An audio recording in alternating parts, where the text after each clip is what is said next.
Over thinking நினைக்கிறேன்.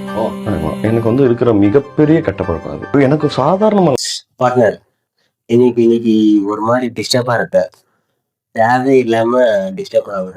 இது எதுவும் பிரச்சனை இல்லை. ஆனா ஓப்பனா சொல்றது பிரச்சனை இல்லை, இது பிரச்சனை. பட் சமாளிக்கிற ஒரு பிரச்சனை சமாளிச்சு போயிடுவேன், இந்த கேஸ் பண்ணிடுவேன். ஆனா இருந்தாலும் சமாளிக்க ஆகாது. எதுன்னா ஓவர் திங்கிங், டிப்ரெஷன். இதுதான் தேவையில்லாம ஓவர் திங்க் பண்ற மாதிரி தெரியுது.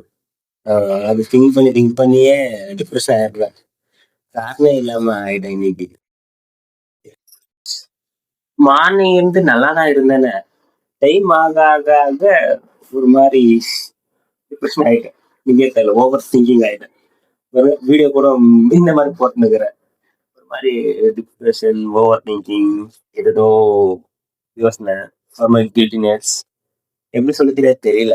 பட் மனசு ஒரு மாதிரி பாரமா இருக்குது. எங்க போய் யார்கிட்ட நான் சொல்ல எனக்கு தெரியல. சரி, இது மாதிரி வீடியோ போடக்கூடாது, இருந்தாலும் போடுவோன்னு போடுறேன். சரி, இந்த டிப்ரெஷன் ஓவர்டேக் பண்ணிச்சுன்னா இந்த வீடியோ போடுறேன். தப்பா நினைச்சுக்காது. இந்த மாதிரி எனக்கும் பிடிக்காது இந்த மாதிரி ஃபீலிங்கா போடுற வீடியோலாம். இது போடுறேன், என்ன சொல்ல எனக்கே தெரியல. ஏதாவது ஒண்ணு யோசிச்சுக்கிட்டே இருக்கேன். ஏன்டா யோசிக்கிறேன்னு கேட்டா என்கிட்டயே அதுக்கு ஆன்சர் இல்லை. ஆனா யோசிப்பேன், யோசிச்சு மென்டல் ஸ்ட்ரெஸ் தான். ஏதாவது ஒண்ணு யோசிச்சுக்கிட்டே இருப்பேன். யாருன்னா கூப்பிட்டு நமக்கு இங்கதான் இருக்கண்டான்னு சொல்ற வரைக்கும் யோசிப்பேன்.